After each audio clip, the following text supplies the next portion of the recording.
PT Freeport Indonesia telah hadir di Indonesia, khususnya di tanah Papua 50 tahun.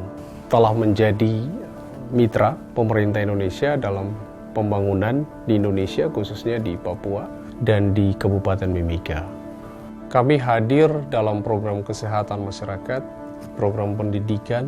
Kami juga hadir dalam pengembangan ekonomi masyarakat dan juga mendukung pembangunan infrastruktur dasar. Terkait dengan infrastruktur, Kota Timika ini lahir karena kehadiran PT Freeport.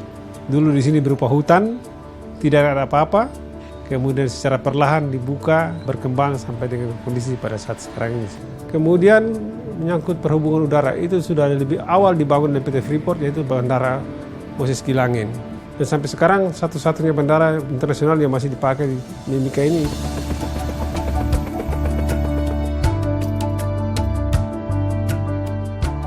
Kita membina masyarakat SP912 untuk melakukan kegiatan pelatihan peternakan. Rata-rata penduduk di sekitar di sini banyak yang tidak sekolah, rata-rata non pendidikan. Tapi dengan adanya program ini, masyarakat yang bekerja di sini anaknya sudah bisa selesaikan SD, SMP, SMA, S1, S2, dan sekarang beberapa orang sudah S3.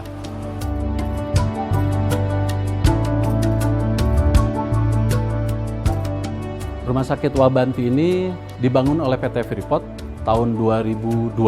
Cukup lengkap fasilitasnya, yaitu ada fasilitas ronsen, kemudian laboratorium, kemudian ada emergency, kemudian ada rawat jalan dan rawat inap tentunya. Rumah sakit ini melayani pasien-pasien, khususnya pasien yang 7 suku, dan mereka semua dilayani secara gratis.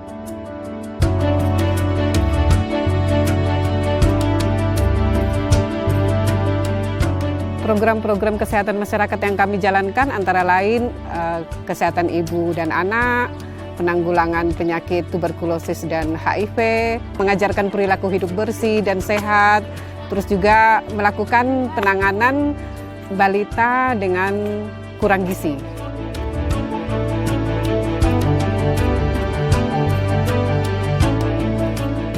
LPMK dengan hubungan antara LPMK dengan Freeport.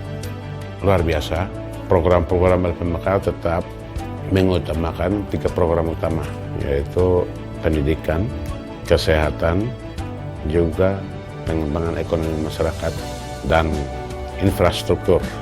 Hasil dari pendidikan sudah cukup banyak. Hampir pejabat di daerah Papua ini dibiayai dari LPMK. Sampai dengan saat ini yang kami masih biayai itu hampir 900-an.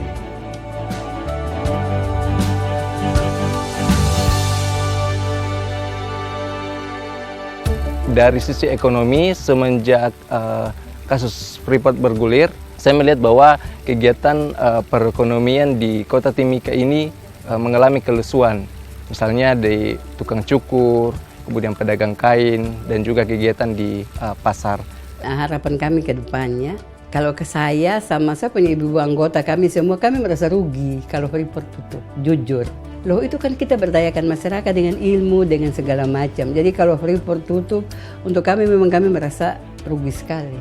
Tanpa fasilitas pendukung, sarana prasarana untuk anak-anak belajar di sini, maka akan semakin ketinggalan anak-anak kita di daerah pegunungan untuk mengenyam pendidikan, baik dari tingkat SD maupun SMP.